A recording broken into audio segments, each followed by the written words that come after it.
जय जगन्नाथ। एठारे उपस्थित समस्त देवेंद्र प्रतिभा प्रेमी को नमस्कार करुच्ची। उपस्थिति पाई धन्यवाद जनाऊँगी। समय प्रति सचेतन रही मो परे जो मानकर श्रद्धांजलि देवार कार्यक्रम अच्छी से सम्मान जनाई 3 मिनिट मध्य मात्र 3टी कथा कही मोर श्रद्धांजलि जनइवाई मु चाहूँगी। प्रथम ईश्वर को धन्यवाद देवी जे से मते गोटे बुद्धि देले चाकरी छाड़ी खबर कागज और राजनीति करने। संभवतः खबर कागजर संपादक किंबा राजनीति रे प्रवेश न करिथिले मु हुएत देवेंद्र प्रधान परी जड़े प्रतिभार संपर्क रे आसबार सुजोग वंचित होती। से ईश्वर को अनेक अनेक धन्यवाद एवं कृतज्ञता। डॉक्टर देवेंद्र प्रधान सभापति थिबा बेले भारतीय जनता पार्टी रे मु जोग देइथिली। तेणु तांको एक राजनीतिक कर्मी हिसाब रे एक सभापति किपरि हेबाकू हुए तार गोटे नमूना तांको आचरण मु व्यक्तिगत भावे लक्ष्य करिथिली एवं अनुभव करिथिली। मु तांको जदि आउ को भाषा रे संवर्धना सम्मान और श्रद्धांजलि जनइबी केवल गोटे कथा कहिले आपण निश्चित मो सहित एकमत हेबे। नेतृत्व तो आमे अनेक रकमर देखिचु, नेता मध्य आमे अनेकंकर पाखरे रही काम करिचु, किंतु जतेबेले आमे सामूहिक नेतृत्व कथा कहू सेटा कौन वर्तमान अनेक लोक बुझाई कहि पारिबे नाही।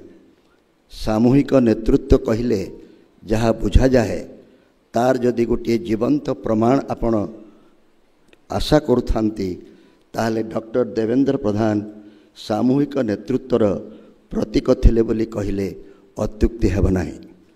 बिंबाधर भाई जतेबेले तांकर अनुभवर कथा कहूतिले सेइथिरे आपण जानिथिबे जणे सभापति थाई परवर्ती समय रे साधारण संपादक हेबारे आदौ संकोच करे नाही। स्या ही सेई सामूहिक नेतृत्वर अन्य एक लक्षण। देवेंद्र बाबू जणे अत्यंत सरल निष्कपट नम्र निरहंकारी व्यक्ति थिले। एसबु कथा गुड़िक कानूक टिके अड़ुआ लगुव। राजनीति रे सरलता निष्कपटता एवं निरहंकार कथा कहवा आदौ जहाँ को कहती ग्रहणीय नुहे। एसबु गुणर अधिकारी होई कहीं सफल हो पारे नाही। देवेंद्र बाबू ए प्रकार आदर्शर केवल जे जड़े मूर्तिमंत प्रतीक थिले ता नुहे, यहाकू नहीं से तांको राजनैतिक जीवन रे ईर्षणीय सफलता हासिल करथिले। डाक्तरी पेशारू निजर व्यक्तिगत जीवन आरंभ करी डाक्तरी पेशा को छाड़ी परवर्ती समय रे राजनीति रे प्रवेश करी से जो पाहच पाहच चढ़ी जो ढंग रे चढ़ी प्रथम निर्वाचन रे मात्र केते हजार भोट पाइथिबा व्यक्ति आउ किछि बाट परे लक्ष लक्ष भोट पाई निर्वाचित हेबा केंद्र मंत्री पर्यंत सफलतार स्वाद चाखिबा बहुत कम लोकों को भाग्य रे जुटे। मु देवेंद्र प्रधान को एक सफल कहानीर नायक भाव में आपण मान आगे उपस्थापित करने को चाहे।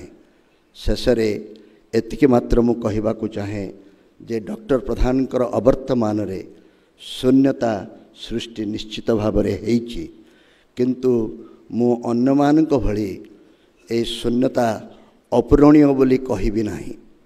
ए शून्यता अपूरणीय बोली कहिले देवेंद्र प्रधानकर संस्पर्श रे आसीथिबार जो गर्व एवं गौरव कथा मु कहूची ताहा भूल हो जिवो। एई शून्यता केते शीघ्र पूरण हो पारिबो सेथिपाई आगामी पीढ़ी संकल्प नेबार समय आसीछि।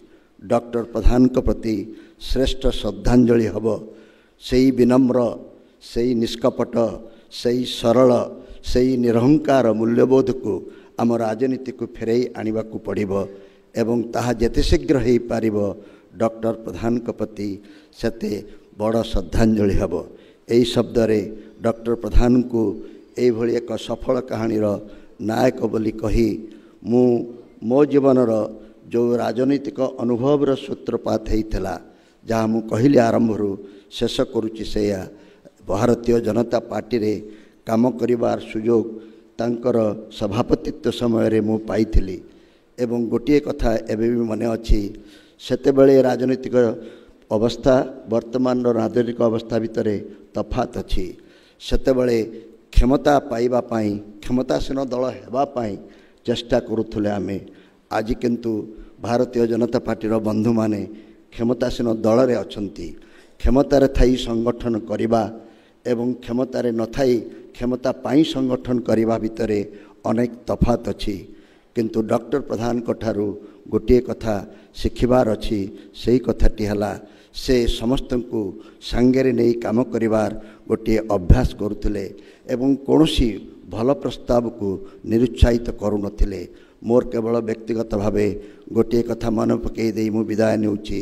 भारतीय जनता पार्टीर स्थिति सेतेबेले ओडिशा रे आदौ भल नथिला किंतु आमे जिद्दी कलु जे आमे मध्य ए राज्य रे गोटे जातीय कार्यकारिणी बैठक डाकिबा आमर जेते छोट हेले मध्य ओडिशा रे मध्य गोटे कार्यकारिणी हो एवं से कार्यकारिणीटी किछि नथाई मध्य आमे जेभली सफल ढंगरे करि पारिथिलु सेही दिन ठारू मोर दृढ़ विश्वास अछि।